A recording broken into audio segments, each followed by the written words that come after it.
저는 부모님을 깜짝 놀라게 해드리고 싶었습니다. 그래서 아무런 예고도 없이 어머니가 가장 좋아하시는 광주 시내의 유명 빵집에서 산 케이크 상자를 들고 집에 대한 그리움으로 가득 찬 마음을 안고 고향 마을로 돌아왔습니다. 하지만 제가 마주한 현실은 저를 경악하게 만들었습니다. 제가 피땀 흘려번 돈으로 직접 사들인 집에서 하인 취급을 받고 있는 아버지와 어머니, 올케와 그 엄마에게 온갖 수모를 당하고 계셨습니다.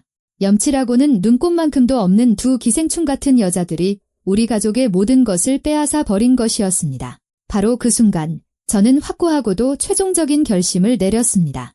그들의 모든 파렴치한 행동에 대해 톡톡히 대가를 치르게 만들겠다고 말입니다. 2년 전 저는 바로 이 마을에 서서 새집의 열쇠 꾸러미를 손에 쥐고 세상에서 가장 행복한 딸이라고 느꼈습니다. 베란다가 딸린 벽돌집, 수만 평의 옥토. 저는 어안이 벙벙한 부모님 앞 테이블에 마치 인생의 판도를 바꾸는 비장의 카드처럼 서류들을 펼쳐 놓았습니다. 아버지는 한참 동안이나 서류를 손에 들고 만지작거리셨습니다. 평범한 회계사 딸이 이렇게 큰 재산을 모았다는 것을 믿지 못하는 눈치였습니다. 어머니는 제 우등 졸업장 사진을 가슴에 품고 우셨습니다. 지연아, 대체 이게 무슨 일이냐? 아버지는 도장이 찍힌 서류를 넘기며 중얼거리셨습니다. 이게 다 얼마짜리야? 전부 정직하게 번 돈이에요, 아빠. 7년 동안 허리띠 졸라매고 월급 탈 때마다 악착같이 모았어요. 이제 두 분 다 등골 빠지게 일하지 마시고 사람답게 사셔야죠. 어머니는 마치 제가 어린아이인 양 머리를 쓰다듬으며 눈물 섞인 목소리로 속삭이셨습니다. 우리 금쪽 같은 내 딸, 우리가 너 없이 여기서 어떻게, 제가 어딜 간다고요? 주말마다 내려올게요. 두고 보세요. 그때의 저는 얼마나 순진하고 어리석었던가. 주말마다 오겠다던 약속은 한 달에 한 번 드문 방문으로, 그러다 명절에나 겨우 얼굴을 비추는 것으로 바뀌었습니다. 그리고 마지막 1년 동안은 영상통화로 만족해야 했습니다. 전화기 너머로 들려오는 우린 다 괜찮다, 딸아라는 짧은 안부가 전부였습니다. 일에 파묻혀 살았습니다. 분기보고서, 본사감사, 서류철을 들고 상사들 사무실을 정신없이 뛰어다니는 일상의 연속이었습니다. 그때마다 부모님은 늘 잘 지내고 있다고, 더할 나위 없이 편안하게 살고 있다고 저를 안심시키셨습니다. 밭에서는 작물이 무럭무럭 자라고 이웃들이 놀러오며 건강도 아무 문제 없다고 말입니다. 저는 그 말을 믿었습니다. 꼬박꼬박 돈을 붙여드렸습니다. 아버지 약값, 새 가전제품 살 돈, 우박으로 망가진 지붕 수리비까지 그분들에게 편안한 노후를 보장해드렸다고 확신하며 저는 마음 편히 잠을 잤습니다. 호남 고속도로를 달리는 4시간은 눈 깜짝할 사이에 지나갔습니다. 저는 낡은 제 아반떼를 미친 듯이 몰았습니다. 부모님을 얼싸안고 베란다에 앉아 차와 어머니가 구워주신 빵을 먹으며 아버지가 해바라기 수학에 대해 이야기하는 모습을 상상했습니다. 트렁크에는 어머니가 어릴 적 명절 때마다 저를 데려가셨던 충장로에 바로 그 빵집에서 산 나폴레옹 케이크 상자가 흔들리고 있었습니다. 아버지의 알레르기를 자극하지 않으려고 가벼운 꽃향기가 나는 새 향수까지 뿌렸습니다. 하지만 시골길로 접어드는 순간부터 무언가 불안한 예감이 스멀스멀 피어올랐습니다. 아버지가 매년 봄마다 직접 녹색으로 칠하시던 울타리는 이제 화려한 단철 장식과 금빛 꼭대기로 치장되어 있었습니다. 어머니가 가꾸시던 천수국 대신 플라스틱 장미가 담긴 화분들이 여기저기 놓여 있었고 대문에는 빌라 유라라는 명패가 필기체로 멋스럽게 붙어 있었습니다. 저는 대문에 닿기 전에 차를 세우고 시동을 껐습니다. 그리고 선팅된 유리창 너머로 갑자기 낯설어진 그 집을 멍하니 바라보았습니다.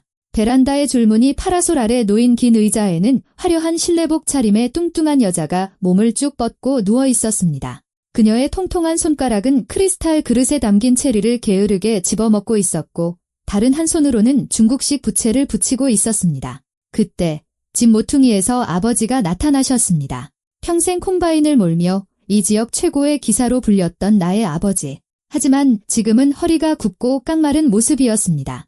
떨리는 손으로 빗자루를 들고 베란다를 쓸고 계셨습니다. 어이, 영감. 거기서 뭘 그렇게 꾸물거려. 여자는 고개도 돌리지 않은 채 소리쳤습니다. 먼지 날리잖아, 이 늙은이야. 아버지는 무언가 중얼거리며 멀찍이 떨어지려 했지만 그만 물통에 발이 걸려 넘어지고 말았습니다. 물이 베란다 바닥으로 쏟아졌습니다. 이런 칠칠치 못한 노인네를 봤나 여자는 의자에서 벌떡 일어났습니다.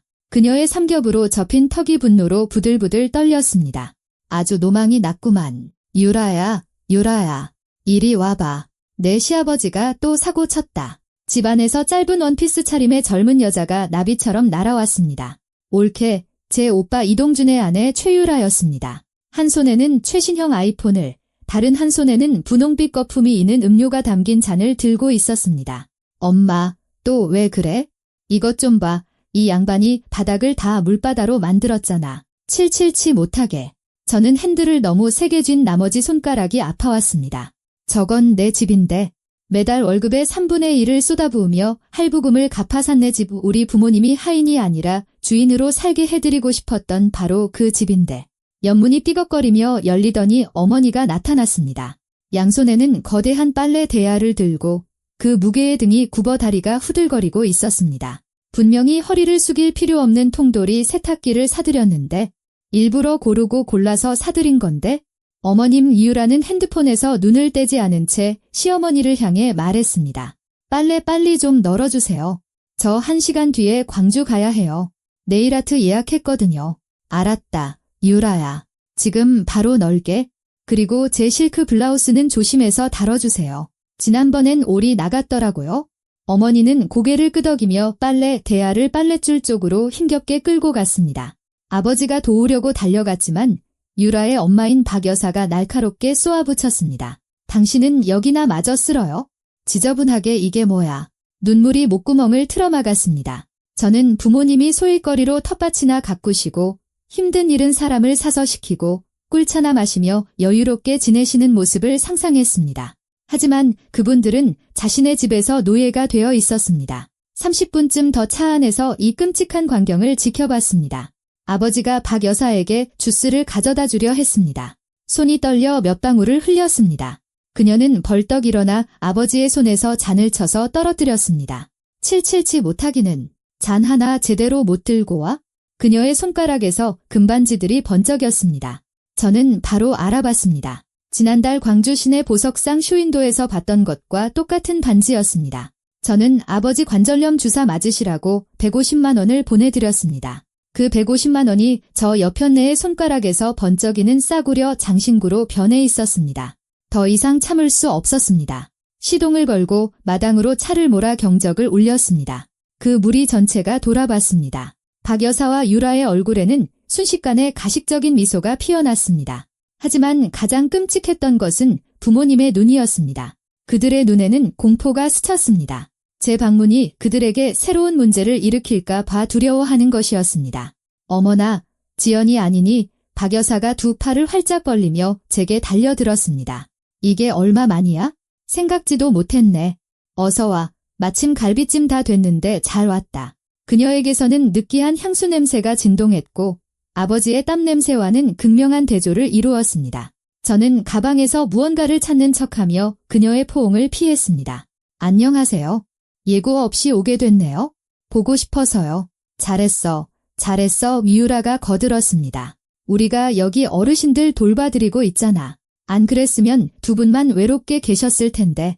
어르신들을 돌봐드리고 있다고. 속에서는 천불이 끓었지만 저는 참았습니다. 모든 패를 손에 쥘 때까지는 그들의 게임에 맞춰줘야 했습니다. 장거리 운전했더니 화장실 좀 가야겠어요. 저는 그들을 지나치며 말했습니다. 집안은 더욱 끔찍했습니다. 우리 가족 사진은 모두 사라져 있었습니다. 그 자리에는 웨딩드레스를 입은 유라의 거대한 독사진, 금태 액자에 담긴 박 여사의 사진, 그리고 정체 모를 술자리와 회식 사진들이 걸려 있었습니다. 정형외과용 매트리스가 깔린 안방은 그들이 차지하고 있었습니다. 사방에 옷가지가 널려 있고 화장대 위에는 화장품 병들이 질비했습니다. 그럼 우리 부모님은 어디서 주무시는 걸까? 저는 집 뒤편으로 걸어가 그 자리에서 얼어붙었습니다. 예전에 창고였습니다. 문은 뒤틀려 있었고 손잡이 대신 밧줄 고리가 달려 있었습니다. 안에는 얇은 요 하나가 시멘트 바닥 위에 그대로 깔려 있었습니다. 낡은 베개와 누더기 같은 이불, 구석에는 빈 통조림 캔 상자들이 쌓여 있었습니다. 소리를 지르지 않으려고 손으로 입을 막았습니다. 저와 오빠를 키우시고 마지막 하나까지 우리에게 내어주시던 나의 부모님이 그분들의 행복한 노후를 위해 내가 사들인 집에서 노숙자처럼 창고에서 잠을 자고 있었습니다. 저녁 식탁이 차려졌습니다. 닭볶음탕, 직접 만든 반찬들, 샐러드. 유라와 그녀의 엄마는 개걸스럽게 음식을 먹어치웠습니다. 오빠 동주는 침울한 얼굴로 앉아 포크로 접시만 극적이고 있었습니다. 아빠랑 엄마는 어디 계세요? 제가 물었습니다. 아, 두 분은 부엌에서 드시는 걸 좋아하셔. 유라가 닭다리를 뜯으며 무심하게 말했습니다. 식탁에 앉으면 다리가 저려서 불편하시대. 그냥 그렇게 소박하게 드시는 게 습관이 되셨나 봐. 저는 자리에서 일어나 부엌으로 갔습니다. 부모님은 작은 상에 앉아 식은 밥에 어제 먹다 남은 된장찌개를 드시고 있었습니다. 빵은 딱딱했고 국은 미지근했습니다. 엄마, 아빠, 이리 와서 같이 드세요. 자리 많잖아요. 아니다, 딸아. 우린 여기가 편해. 아버지는 고개조차 들지 않으셨습니다. 너희 젊은 사람들끼리 재미있게 먹어라. 저는 식당으로 돌아와 그 짐승 같은 것들이 개걸스럽게 먹는 모습을 지켜봤습니다. 우리 부모님의 집에서 우리 부모님의 돈으로 산 음식을 정작 집주인들은 나병 환자처럼 부엌에 처박혀 있는데 말입니다. 근데 아가씨는 왜 안 먹어요? 유라가 눈치챘습니다. 다이어트라도 해요. 남의 돈으로 먹는 밥이 얼마나 맛있는지 생각하고 있었어요.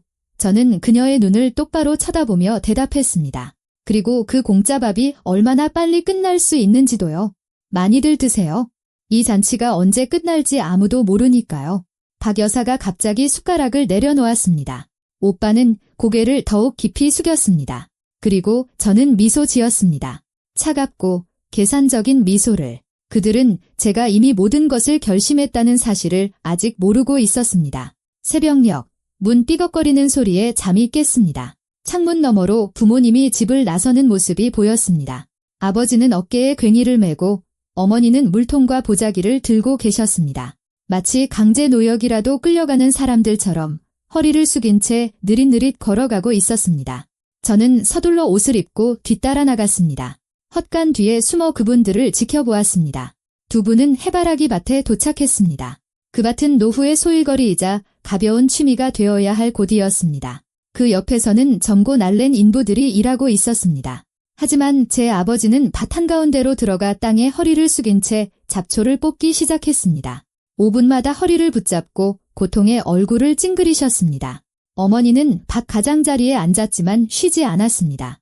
늙고 주름진 손은 뙤약볕 아래서 좋은 씨앗과 나쁜 씨앗을 골라내며 쉴 새 없이 움직였습니다. 그 연세라면 그늘에 앉아 보온병에 담긴 차를 마시며 인부들에게 이래라 저래라 소리치거나 긴 의자에서 졸고 계셔야 마땅했습니다. 하지만 그분들은 저주받은 사람들처럼 그들의 안식처가 되어야 할 땅 위에서 마지막 남은 기력까지 쥐어짜내며 일하고 있었습니다. 저는 핸드폰을 꺼내 녹화 버튼을 눌렀습니다. 붉은 버튼이 깜빡이며 녹화 시작을 알렸고 저는 카메라의 밭 전체가 잡히도록 핸드폰을 낮게 들었습니다. 해바라기 줄기 사이로 보이는 아버지의 구분 등 끝없는 노동을 하는 어머니, 그리고 이따금씩 노부부를 안타까움과 의아함이 섞인 눈으로 쳐다보는 젊은 인부들의 모습까지. 오전 10시쯤 곡물 창고 로고가 박힌 트럭이 비포장도로를 덜컹거리며 달려와 하늘까지 닿을 듯한 누런 흙먼지를 일으켰습니다. 거의 동시에 반대편에서 흰색 승용차 한 대가 쏜살같이 달려왔습니다. 유라가 마치 칸 영화제 레드카펫에서 내리는 여배우처럼 차에서 내렸습니다. 커다란 디올 선글라스, 공단 리본이 달린 밀짚 모자, 심지어는 천한 흙먼지를 마시지 않으려는 듯 마스크까지 쓰고 있었습니다. 그녀는 시아버지와 시어머니 옆을 지나치며 그쪽으로는 눈길 한 번 주지 않고 트럭에서 뛰어내린 모자 쓴 남자에게 곧장 걸어갔습니다. 저는 짙은 들장미 덤불 뒤에 숨어 더 가까이 다가갔습니다. 모든 것이 선명하게 찍히도록 핸드폰을 고쳐 잡았습니다. 얘기된 대로죠. 최유라 사장님, 남자가 낡은 가죽 가방에서 두툼한 돈다발을 꺼내며 물었습니다. 그럼요, 김 기사님. 얘기했던 대로 500만 원이에요? 그녀는 마치 당연한 월급이라도 받는 듯한 표정으로 돈을 받아 들었습니다. 색이 편하게 손가락에 침을 묻혀가며 5만 원짜리 지폐를 빠르게 센 뒤 명품 핸드백에 쑤셔 넣었습니다. 그리고 기억하세요. 그녀가 목소리를 낮추고 주위를 두리번거리며 덧붙였습니다. 노인네들한테는 실제 금액에 대해 한마디도 하면 안 돼요. 150만 원이라고만 하세요. 어차피 노망나서 기억도 못할 테니까. 남자는 알았다는 듯 고개를 끄덕이고는 운전석으로 다시 올라갔습니다. 저는 계속 촬영했습니다. 달아빠진 작업화를 신은 아버지가 힘겹게 발을 끌며 며느리에게 다가갔습니다. 그는 빛바랜 모자를 벗고 떨리는 손으로 이마에 땀을 닦으며 힘겹게 말을 쥐어짰습니다. 유라야, 아가야, 부탁 하나만 해도 되겠니? 10,000원이라도 좋으니 약 사게 돈 좀 다오. 밤새 한숨도 못 잤다. 무릎이 바늘로 쑤시는 것처럼 아파서 더는 참을 수가 없구나. 유라는 아버지를 마치 이 수확물을 피땀 흘려 키운 사람이 아니라 기차역 광장의 성가신 거지라도 되는 양 쳐다봤습니다. 또 징징거리시네. 아버님, 맨날 어디가 아프시다고. 왜 그런지 아세요? 너무 안 움직여서 그래요? 저기 인부들 좀 보세요. 아침부터 저녁까지 일만 하는데도 불평 한마디 안 하잖아요. 근데 아버님은 맨날 끙끙 앓는 소리만 하시고 내가 72이다. 유라야. 그래서요. 우리 엄마는 58인데도 쌩쌩하시거든요. 안 돼요. 돈 못 드려요. 제 주름 개선 크림이 다 떨어졌단 말이에요. 한 통에 18만 원이나 한다고요. 바다로 휴가 갈 때 매일 새 가방도 사야 하고요. 그러니까 참으세요. 아버님, 참아. 그렇게 일하다 보면 관절이 저절로 풀릴지도 모르잖아요. 그녀는 핸드백을 닫고 차 쪽으로 향했습니다. 밭저편에서 달려온 어머니가 아버지의 팔을 부축하며 떨리는 몸을 지탱해 주셨습니다. 괜찮아요, 여보. 괜찮아. 내가 우엉찜질해 줄게. 그럼 좀 나아질 거야? 유라한테 부탁하지 말아요. 저 불쌍한 애. 쟤도 쓸 데가 얼마나 많겠어. 요즘 젊은 애들 살기 힘들다잖아. 어머니의 그 말은 어떤 따귀보다도 저를 아프게 후려쳤습니다. 그분들은 모욕에 너무나 익숙해진 나머지 진심으로 믿고 있었습니다. 그들의 고통과 괴로움이 저 뻔뻔한 계집의 변덕보다 덜 중요하다고. 유라는 가속 페달을 밟아 노부부의 얼굴에 대고 흙먼지를 일으키며 집을 향해 사라졌습니다. 저는 녹화를 멈추고 거친 아카시아 나무줄기에 기댔습니다. 미친 듯이 뛰는 심장을 진정시키려 애썼습니다. 분노가 속에서 부글부글 끓었지만 터져나오게 두지는 않았습니다. 아직은 때가 아니었다. 텃밭을 가로지르는 뒷길로 집에 돌아오니 유라는 거실에 있었습니다. 그녀는 잡지 테이블 위에 돈다발을 부채처럼 펼쳐놓고 오리처럼 입술을 내밀며 인스타그램용 셀카를 찍고 있었습니다. 사진 설명은 이미 준비되어 있었습니다. 주님의 축복, 남편과 나의 노력의 결실, 풍성한 수확. 남편은 일하고 아내는 내조 풍년 주님께 감사. 그 뻔뻔한 거짓말에 구역질이 날 뻔했습니다. 무슨 남편의 노력이란 말인가. 오빠 동주는 동사무소에서 책상에 앉아 서류나 이리저리 옮기며 시간을 죽이고 있을 뿐인데 저는 방에 들어가 문을 잠갔습니다. 모든 녹화 파일을 노트북에 옮기고 백업 파일을 여러 개 만들었습니다. 그리고 광주에 있는 변호사 박민우에게 전화를 걸었습니다. 민우 씨, 급하게 도움이 필요해요. 우리 고향집 부동산 등기부등본이랑 불법 점유자 퇴거 절차에 대한 자문 좀 부탁해요. 지연 씨, 무슨 일 있어요? 기생충이 좀 꼬였어요. 내일 박멸할 거니까 서류는 저녁까지 준비해줘요. 알겠습니다. 최대한 빨리 처리해서 7시까지 보내드릴게요. 다음 날 아침은 상상도 못할 분주함으로 시작되었습니다. 아침 7시도 되기 전에 읍내에서 온 요리사들을 태운 트럭이 도착했고 뒤이어 바비큐 그릴과 코수염난 남자를 태운 픽업 트럭이 들어왔습니다. 마당은 눈 깜짝할 사이에 변신했습니다. 사방에 형형색색의 풍선과 리본이 걸리고 테이블들이 놓였습니다. 이 영감아, 얼음을 왜 그렇게 조금만 가져왔어? 박 여사가 소리쳤습니다. 모자라잖아. 가게 가서 더 사와. 그리고 소주도 한 상자 더. 사람들이 술 좋아하잖아. 어제 밭일로 여전히 다리를 절뚝이던 아버지는 순순히 고개를 끄덕이고 낡은 차 쪽으로 터덜터덜 걸어갔습니다. 어머니는 차양 아래서 접시를 닦고 있었습니다. 박 여사가 번쩍번쩍하게 닦으라고 명령한 수백 개의 접시를 정오 무렵이 되자 손님들이 몰려들기 시작했습니다. 한껏 치장한 마을 아낙네들, 이웃 동네에서 온 박 여사의 지인들. 박 여사는 대문에서 모두를 맞이했습니다. 어서 오세요. 귀한 분들. 오늘 잔칫날이에요. 수학기념 파티죠. 우리 유라랑 동준이가 얼마나 대단한지 몰라요. 근데 어르신들은 어디 계세요? 이웃집 아주머니가 물었습니다. 아이고, 아주머니도 아시잖아요. 노인네들 성격. 사람들 많은 거 안 좋아하시는 거. 제가 좀 쉬시라고 해도 굳이 일을 하시겠다네요. 시골 사람 근성은 어쩔 수 없나 봐요. 피가 거꾸로 솟았습니다. 저 악마 같은 여자는 부모님을 일벌레로 포장하고 있었지만 실상은 자기가 노예처럼 부려먹고 있었습니다. 저는 거울을 오랫동안 들여다봤습니다. 몸에 딱 맞는 엄격한 회색 정장. 오늘 나는 이 집의 유일한 합법적 소유주, 이지연이었다. 베란다로 나가 잔치의 분주함을 훑어보던 중 이를 악물게 만드는 장면을 목격했습니다. 아버지가 손님들에게 소주를 따르고 있었습니다. 손이 너무 심하게 떨려 몇 방울이 식탁보에 떨어졌습니다. 어이쿠, 조심 좀 하쇼. 영감님, 어떤 남자가 투덜거렸습니다. 박 여사가 달려왔습니다. 아버님, 지금 뭐 하시는 거예요? 손이 그게 뭐예요? 가서 설거지나 하세요. 잠깐만요. 제 목소리는 크고 또렷하게 울려 퍼졌습니다. 마당은 순식간에 조용해졌습니다. 저는 베란다에서 내려와 아버지께 다가가 어깨를 감싸 안았습니다. 그리고 박 여사를 향해 돌아섰습니다. 말씀 좀 해보시죠. 어째서 이 집의 주인이신 제 아버지가 웨이터처럼 술을 따르고 있는 겁니까?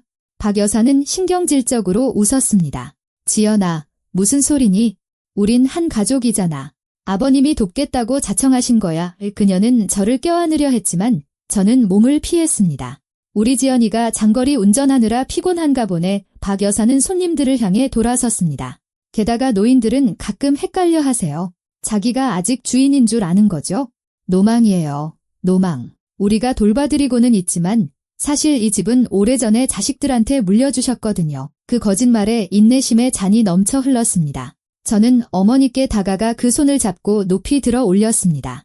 이 손을 보십시오. 저를 키운 손입니다. 지금쯤이면 손주들 재롱이나 보고 계셔야 할 이 손이 남의 잡동사니를 빨래하느라 온통 상처와 굳은 살투성이입니다. 아주머니들이 탄성을 질렀습니다. 저는 아버지의 셔츠 소매를 걷어 올리고 손가락 모양으로 선명하게 남은 시퍼런 멍 자국을 보여주었습니다. 아빠, 이거 누가 그랬어요? 아버지의 시선이 유라에게로 향했습니다. 목욕탕에서 넘어지셨어요. 그녀가 꽥 소리쳤습니다. 언제부터 넘어지면 손가락 모양으로 멍이 들었죠? 저는 오빠 동준을 불렀습니다. 오빠, 양심도 없어. 부모님이 남은 음식 찌꺼기 드실 동안 오빠는 여기서 갈비를 뜯고 있었어? 동준은 아무 변명도 하지 못한 채 울음을 터뜨렸습니다. 박 여사는 심장을 부여잡고 땅바닥에 쓰러졌습니다. 엄마, 유라가 비명을 질렀습니다. 너 우리 엄마 죽일 셈이야? 김 선생님, 간호사시죠? 한번 봐주세요. 만약 쇼하는 거면 저기 찬물 한 바가지 준비되어 있습니다. 찬물 바가지라는 말에 박 여사의 눈꺼풀이 움찔했습니다. 그녀는 정신을 차렸습니다. 유라가 서류 한 장을 꺼내 들었습니다. 오빠가 저한테 증여계약서 써줬어요. 법적으로 제가 주인이라고요. 저는 웃음을 터뜨리고 부동산 등기부등본을 꺼냈습니다. 박 이장님, 누가 소유주인지 한번 읽어주시겠어요? 소유주, 이지연. 마당에 놀라움의 술렁임이 퍼졌습니다. 유라는 입을 떡 벌린 채 서 있었습니다. 이 집은 처음부터 제 이름으로 구입했어요. 부모님을 보호하기 위해 일부러 그렇게 서류를 꾸몄죠. 당신이 가진 증여계약서는 그냥 휴지 조각이에요. 오빠는 자기가 소유하지도 않은 걸 당신에게 줄 수 없으니까요. 유라가 비틀거리며 뒤로 물러섰습니다. 그녀의 하이힐 굽이 테이블 다리에 걸렸습니다. 균형을 잡으려고 팔을 휘젓다가 식탁보 끝자락을 건드렸습니다. 전체 요리가 담긴 접시 몇 개가 바닥으로 날아가 돌바닥 위에서 요란한 소리를 내며 깨졌습니다. 그녀의 세계는 밀려오는 파도의 모래성이 무너지듯 한순간에 무너져 내렸습니다. 남의 재산에 대한 그녀의 뻔뻔한 권리 주장은 산산조각이 났습니다. 하지만 저는 아직 끝나지 않았습니다. 저는 재킷 주머니에서 핸드폰을 꺼내 손님 중 한 명이 음악을 틀기 위해 가져온 휴대용 스피커로 향했습니다. 손은 떨리지 않았습니다. 제 안에서는 정의를 바로 세우려는 확고한 결의가 불타고 있었습니다. 자, 존경하는 이웃 여러분에 저는 핸드폰을 스피커에 블루투스로 연결했습니다. 이 자상한 가족의 진짜 얼굴이 어떤지 한번 들어보시죠. 증인이 없을 때 말입니다. 재생 버튼을 눌렀습니다. 처음 몇 초간은 지직거리는 소리가 들리더니 이내 박 여사의 날카로운 목소리가 마당 전체에 울려 퍼졌습니다. 뭘 그렇게 꾸물거려, 이 늙은이야. 손이 발이야? 그거 다 끝내기 전에는 밥 먹을 생각 마. 뒤이어 경멸감으로 가득 찬 유라의 목소리가 들려왔습니다. 제 등골이 오싹해질 정도였습니다. 맨날 그놈의 약.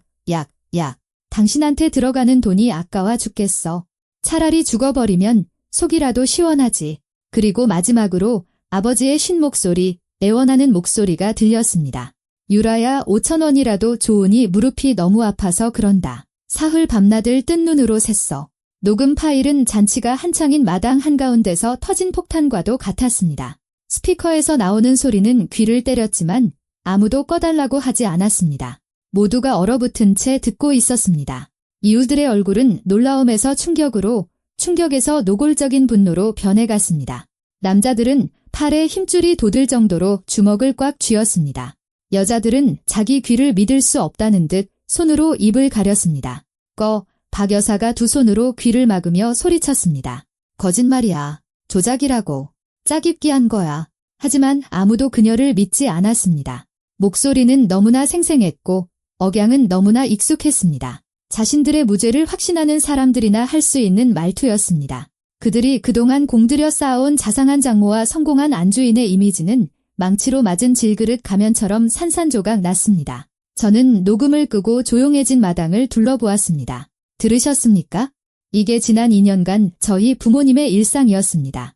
제가 그분들의 행복한 노후를 위해 사들인 집에서 모욕과 굴욕을 당하고 약조차 거부당했습니다. 아직도 이 여자들을 변호하고 싶은 분이 계십니까? 침묵. 사방에서 쏟아지는 비난의 눈초리가 박 여사와 유라를 꿰뚫었습니다. 잔치는 인민재판으로 변했고 판결은 이미 말없이 그러나 만장일치로 내려졌습니다. 저는 천천히 테이블로 다가가 서류 가방에서 가죽 표지로 된 두꺼운 노트와 계산기, 펜을 꺼냈습니다. 공포에 질려 하얗게 변한 여자들 맞은편에 앉아 노트 첫 페이지를 펼쳤습니다. 사업에서는 제가 대기업 회계사인 건 아시죠? 공짜란 없습니다. 모든 것에는 대가가 따르죠. 오늘 저는 당신들에게 청구서를 내밀 겁니다. 당신들이 먹어치운 밥 한 숟가락, 훔쳐간 돈 한 푼, 우리 부모님이 흘린 눈물 한 방울까지 전부 계산해서요. 저는 계산기 버튼을 누르기 시작했습니다. 딸깍거리는 소리 하나하나가 정적 속에서 판사의 의사봉 소리처럼 울려 퍼졌습니다. 자, 시작하죠. 주택 임대료. 당신들은 2년 동안 모든 편의시설이 갖춰진 안방을 차지했습니다. 전기, 가스, 수도를 공짜로 썼죠. 그러면서 진짜 주인은 창고로 내쫓았고요. 우리 동네에서 이 정도 집의 월세는 최소 150만 원입니다. 24개월이면 3,600만 원이네요. 박 여사의 얼굴이 창백해졌다가 검붉게 변하기 시작했습니다. 다음은 수확물 수익. 이 비옥한 땅 수만 평에서는 1년에 2번 밀과 해바라기를 수확합니다. 순수익은 한 철에 최소 2천만 원, 2년이면 4철이니 8천만 원입니다. 우리 부모님의 안락한 노후를 보장했어야 할 그 돈이 당신들의 옷가지와 금부치로 변했죠. 유라가 가늘게 떨기 시작했습니다. 그녀의 이마에 식은땀이 송골송골 맺히며 공들여 한 화장을 번지게 했습니다. 그리고 마지막으로 신체적 및 정신적 피해에 대한 보상. 당신들은 제 부모님을 노예처럼 다뤘습니다. 이 동네 가사도우미 월급이 최소 150만 원 후 2명의 24개월을 곱하고 당신들이 위독한 상태까지 몰고 간 아버지의 관절 치료비, 어머니가 받은 정신적 피해까지 더해서 대략 8,400만 원으로 합시다. 저는 줄을 긋고 총에게 빨간 펜으로 동그라미를 쳤습니다. 총 2억 원입니다. 우리가 그 큰돈이 어디서 나서 갚아 박 여사가 비명을 질렀습니다. 눈알이 튀어나올 것 같았습니다. 여긴 내 사위 집이야. 내가 왜 사위 집에서 월세를 내야 해? 저는 그 히스테리를 무시하고 차분한 어조로 계속했습니다. 유라가 남은 뻔뻔함을 쥐어짜내려 애썼습니다. 여러분, 이것 좀 보세요. 신우이가 친척 돈을 뜯어내고 있어요. 세상에 이렇게 탐욕스러운 여자가 어디 있어요. 저는 한 점의 즐거움도 없는 마른 웃음을 짧게 터뜨렸습니다. 친척.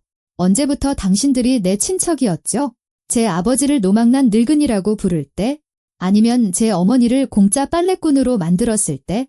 저는 일어서서 참석자들을 둘러보았습니다. 선택지는 2가지입니다. 첫째, 2억 원을 즉시 갚으세요.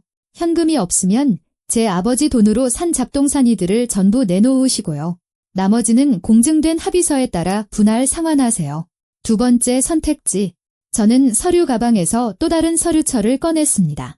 경찰 고소장은 이미 준비됐습니다. 혐의는 사기, 특정 경제범죄 가중처벌 등에 관한 법률 위반, 문서 위조, 폭행 및 학대입니다. 녹음 파일과 증인들의 증언까지 고려하면 실형은 최소 5년입니다. 교도소는 말이죠. 유라 씨, 아주 험한 곳이에요. 거기엔 스파도 없고 네일아트 전문가도 없죠. 빨래도 직접 해야 하고요. 교도소라는 말에 유라는 길게 신음하며 바닥에 주저앉았습니다. 감방의 이미지는 그녀의 마지막 남은 자존심마저 순식간에 무너뜨렸습니다. 그녀는 애원하는 눈으로 오빠 동준을 쳐다보며 그의 바짓가랑이에 매달렸습니다. 동준 씨, 나 좀 지켜줘. 대출을 받든 누구한테 빌리든 뭘 담보로 잡든 악마한테 영혼이라도 팔아서라도 어떻게 좀 해봐. 동준은 마당 한가운데에 마치 땅에 뿌리라도 내린 듯 꼼짝 않고 서 있었습니다. 그의 시선은 나와 구분등을 한 부모님, 그리고 자기 발치에 엎드린 아내 사이를 오갔습니다. 저는 오빠를 잘 알았습니다. 그는 수년간 어떤 대가를 치르더라도 갈등을 피하는 유약한 사람이었습니다. 유라는 그의 모든 행동을 통제하고 월급을 빼앗고 무엇을 입고 누구와 어울릴지 결정했으며 부모님을 돕는 것조차 금지했습니다. 하지만 오늘 팔에 멍이 든 아버지와 망가진 손을 한 어머니를 보고 그의 내면에서 무언가가 부서지기 시작했습니다. 유라는 벌떡 일어나 그의 가슴을 주먹으로 치기 시작했다. 이 쓸모없는 등신아. 쥐꼬리만 한 월급이나 받는 놈. 나 없으면 넌 아무것도 아니야. 아무것도. 이런 모욕적인 말을 그녀는 아마 수천 번도 더 퍼부었을 것이다. 보통 때라면 동주는 움츠러들고 참았겠지만 오늘은 아니었다. 그녀가 등신이라는 말을 뱉었을 때 동주는 천천히 얼굴을 들었다. 그의 눈에는 익숙한 두려움 대신 끝없는 피로감만 가득했다. 영원한 굴욕에 대한 피로, 끊임없는 죄책감에 대한 피로, 아내의 발밑에서 사는 삶에 대한 피로. 갑자기 그가 그녀의 손목을 움켜쥐었다. 악력은 강했다. 유라는 놀라서 입을 다물었다. 그만해 이 그가 조용히 말했지만 마당의 정적 속에서 그 소리는 천둥처럼 울렸다. 내가 감히 나한테 손을 대? 그만하라고 동준이 소리쳤다. 박 여사가 뒷걸음질 치고 부모님이 겁에 질려 움찔할 정도로 큰 소리였다. 내 평생 오빠가 목소리를 높이는 것을 처음 들었다. 그는 거칠게 숨을 몰아쉬었고 가슴이 들썩였다. 수년간 억눌렸던 감정이 터진 댐의 물처럼 쏟아져 나왔다. 그는 유라의 손을 놓았고 그녀는 뒤로 물러섰다. 동주는 떨리는 손으로 얼굴을 닦았다. 그래, 난 겁쟁이야. 하지만 월급이 적어서가 아니야. 나를 낳아준 신성한 존재를 너 같은 쓰레기가 짓밟도록 내버려 뒀기 때문에 겁쟁이야. 그는 어머니 쪽을 손가락으로 가리켰다. 눈물이 그의 뺨을 타고 흘러내렸다. 5년 동안 난 입 다물고 있었어. 내가 내 월급을 달라고 하면 줬어. 부모님 돕지 말라고 하면 따랐어. 나를 모욕해도 참았어. 그게 좋은 남편이 되는 길인 줄 알았지? 하지만 그건 배신이었어. 내 침묵이 널 괴물로 만들었고 내 비겁한 침묵이 부모님을 고통받게 했어. 그는 어머니를 향해 돌아섰다. 저 손을 봐. 유라야. 나에게 생명을 주신 분의 손이야. 내 잡동사니 빨래하느라 다 망가졌어. 내 양심은 어디 있는 거야? 동주는 내게 몇 걸음 다가와 눈물 젖은 눈으로 나를 바라봤다. 미안하다. 지연아. 내가 이 모양이라서 정말 미안하다. 말을 끝맺지 못하고 그는 부모님 앞에 무릎을 꿇고 아버지의 다리를 끌어안으며 아이처럼 통곡했다. 아버지, 어머니, 이 불효자식을 용서하세요. 당신들을 사랑하는 것보다 아내를 더 무서워했던 이 겁쟁이를 용서하세요. 나의 자애로운 아버지, 이경태 씨는 즉시 허리를 굽혀 아들의 머리를 껴안았다. 됐다, 아들아, 됐다. 아빠는 다 용서했다. 일어나거라. 넌 그래도 내 아들이다. 나는 눈물을 참으며 하늘을 올려다보았다. 이것이었다. 내가 진정으로 원했던 것은 돈도 복수도 아닌 오빠가 가족의 품으로 돌아오는 것. 동주는 천천히 일어나 소매로 얼굴을 닦았다. 그의 눈에는 내가 전에 본 적 없는 굳은 의지가 서려 있었다. 그는 공포에 질려 얼어붙은 유라와 박 여사를 향해 돌아섰다. 이 순간부터 난 더 이상 내 남편이 아니야. 내일 당장 이혼 서류 접수할 거야. 유라는 길게 비명을 질렀다. 안 돼, 미쳤어. 그럴 순 없어. 누가 널 돌봐줘? 누가 밥 해주냐고. 나 혼자 할 수 있어? 아니면 식당에서 사 먹지. 너랑 사는 것보다 100배는 나을 거다. 그는 박 여사를 향해 돌아섰다. 그리고 장모님도 따님 데리고 내 동생 집에서 영원히 꺼져 주십시오. 박 여사는 자신의 밥줄이 끊기는 것을 깨닫고 낑낑거리기 시작했다. 사위, 너무 그렇게 쌀쌀맞게 굴지 말게. 우리 차분히 얘기 좀 하자. 유라가 그냥 신경이 날카로워서 그래? 이혼은 안 돼. 나는 그 구차한 변명을 잘라버렸다. 됐습니다. 오빠는 정신 차렸어요. 당신들의 공짜 인생은 끝났다고요. 자, 선택지로 돌아가죠. 2억 원, 아니면 감옥. 선택하세요. 10분 드립니다. 나는 시계를 보았다. 개인 물품만 챙기세요. 옷하고 속옷만, 금, 보석, 택 달린 물건, 시계, 차, 전부 빚 대신 놓고 가는 겁니다.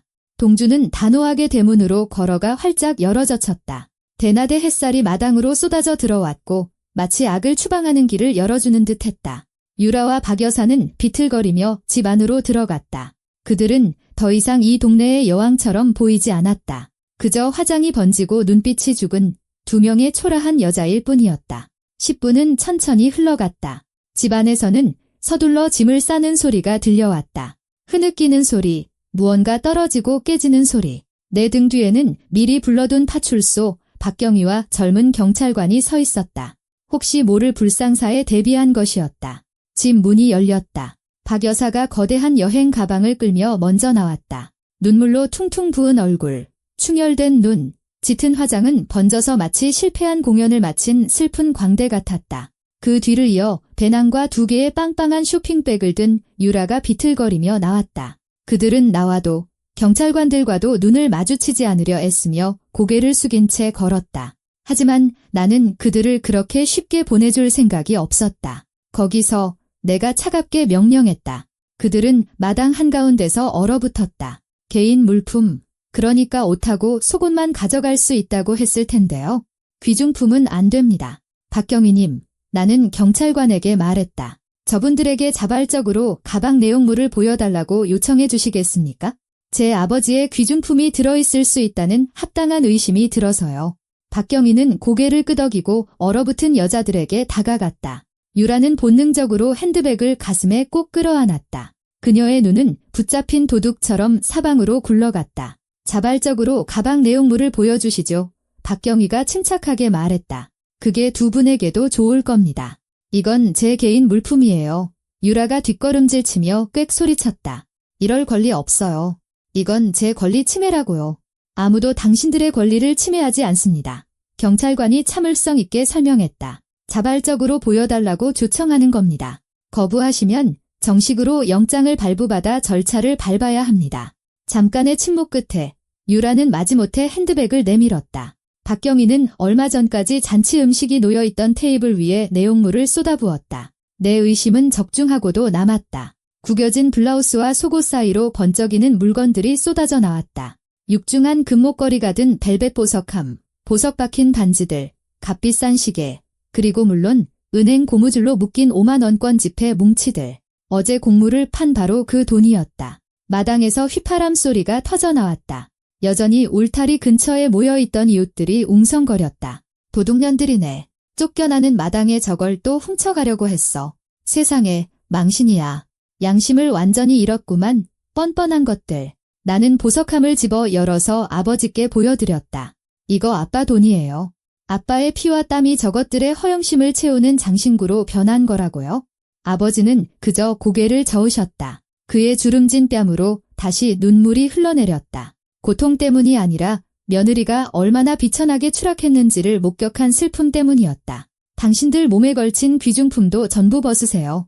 나는 하얗게 질린 여자들에게 말했다. 당장. 박 여사는 목에 걸린 금목걸이를 움켜쥐었다. 손가락이 잠금쇠 위에서 경련하듯 떨렸다.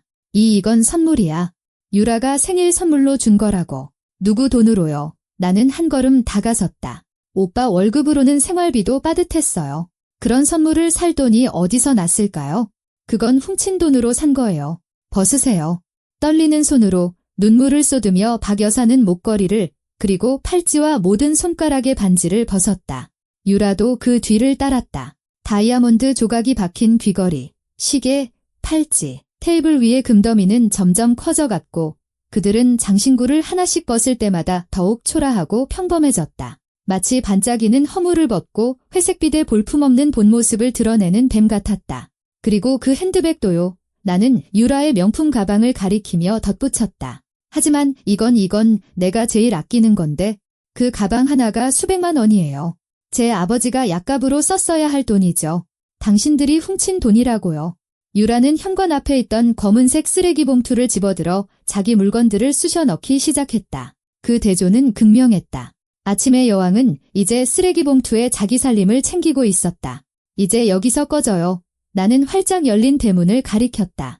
그들은 불안한 걸음걸이로 짐을 질질 끌며 출구를 향해 걸어갔다. 마당 문턱을 넘어서자 휘파람 소리와 고함은 더욱 거세졌다. 꺼져버려, 이 기생충들아. 다시는 여기 얼씬도 하지 마. 동네 망신이다. 비웃음은 돌멩이처럼 쏟아져 그들의 남은 자존심마저 박살냈다. 박 여사는 손바닥으로 얼굴을 가렸다. 유라는 거리낌 없이 소리내어 울었다. 출구에서 그녀는 멈춰서서 여전히 계단에 앉아있는 동준을 돌아보았다. 동준씨, 도로까지만이라도 태워다 줘. 엄마 다리 아파서 못 걸어. 오빠는 천천히 일어섰다. 그의 눈은 눈물로 붉었지만 시선은 얼음장처럼 차가웠다. 그는 전 아내를 완전히 낯선 사람처럼 쳐다보았다. 걸어가.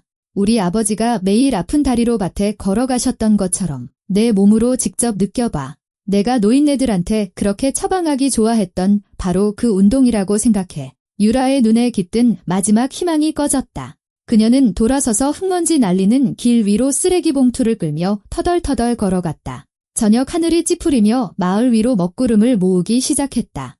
첫 빗방울이 그들의 머리 위로 떨어져 흙먼지를 진흙으로 바꾸었다. 나는 부모님 곁에 서서 두 개의 굽은 형체가 거리 끝 어둠 속으로 사라지는 것을 지켜보았다. 그들은 돈도, 차도, 머리 둘 곳도 없이 젖은 옷과 평생 그들을 따라다닐 치욕만을 짊어진 채 떠나갔다. 나는 깊은 숨을 내쉬었다. 그 며칠간 가슴을 짓누르던 무거운 짐이 마침내 사라졌다. 경찰관들은 갈등이 해결된 것을 확인하고 작별 인사를 했다. 이웃들도 점차 흩어졌다. 몇몇은 다가와 어머니를 안아주고 아버지의 손을 잡고 동준의 어깨를 두드려 주었다. 어둠이 완전히 내렸을 때 우리 넷은 낡은 등불 아래 부엌에 앉아 있었다. 어머니는 민트차를 끓이셨고 아버지는 빵을 자르셨다. 오랜만에 집안에는 고요함이 깃들었다. 그토록 그리웠던 평화롭고 아늑한 고요함이었다. 내일부터 수리 시작해요. 나는 벗겨진 벽을 둘러보며 말했다. 전부 밝은 색으로 다시 칠하고 저것들 잡동사니는 다 버리고 그 사람들이 자던 요는 불태워버려요. 뭐하러 그런 돈을 쓰니? 딸아, 어머니가 내 손을 쓰다듬었다. 이대로도 괜찮아. 아니에요. 엄마. 이 집은 두 분의 천국이 되어야 해요. 제가 처음 상상했던 그대로요. 1년 후 나는 다시 같은 베란다에 앉아 있었다. 하지만 이제 모든 것이 달랐다. 플라스틱 장미 대신 어머니가 가장 좋아하시는 천수국, 달리아, 그리고 기둥을 휘감고 올라가는 진짜 덩굴장미가 화단에서 피어나고 있었다. 공기 중에는 꿀과 갓뺀 풀내음이 감돌았다. 지연아, 이것 좀 봐라. 정자 쪽에서 아버지가 손짓했다. 이리 와봐. 박 이장님이 새 농담한대. 나는 그를 보며 미소 지었다. 뺨은 더 이상 움푹 패이지 않았고 등은 꼿꼿했으며 눈에는 생기가 돌았다. 내가 비용을 대들인 요양원에서의 치료 과정은 기적을 일으켰다. 이제 그는 매일 아침 괭이 대신 차가 든 보온병을 들고 밭을 돌며 동준이 정당한 계약으로 고용한 인부들과 인사를 나눴다. 동준. 나는 헛간 옆에서 세경운기를 만지작거리는 오빠를 보았다. 이혼과 죄책감은 그를 완전히 다른 사람으로 만들었다. 그는 동사무소를 그만두고 땅일에 전념했다. 햇볕에 그을리고 몸은 단단해졌으며 손은 일로 거칠어졌지만 가장 중요한 것은 눈에 위험이 깃들었다는 점이었다. 이게 내 속죄야. 어느 날 저녁 그가 내게 말했다. 매일 나의 비겁함을 속죄하고 있어? 그는 매일 저녁 아버지의 다리를 주물러 드렸고 어머니가 찻주전자보다 무거운 것을 들지 못하게 했다. 진짜 아들이 가족에게로 돌아왔다. 내 핸드폰이 울렸다. 이웃 동네에 사는 먼 친척에게서 온 메시지였다. 나는 그것을 열어 읽으며 등골을 타고 흐르는 만족감의 전율을 느꼈다. 유라는 국도변의 허름한 국밥집에서 설거지를 하고 있었다. 그녀가 자랑하던 바로 그 손은 이제 뜨거운 물과 세제에 끊임없이 다 붉게 트고 갈라져 있었다. 주인은 손님들 앞에서 접시의 얼룩 하나하나에 대해 그녀에게 소리를 질렀다.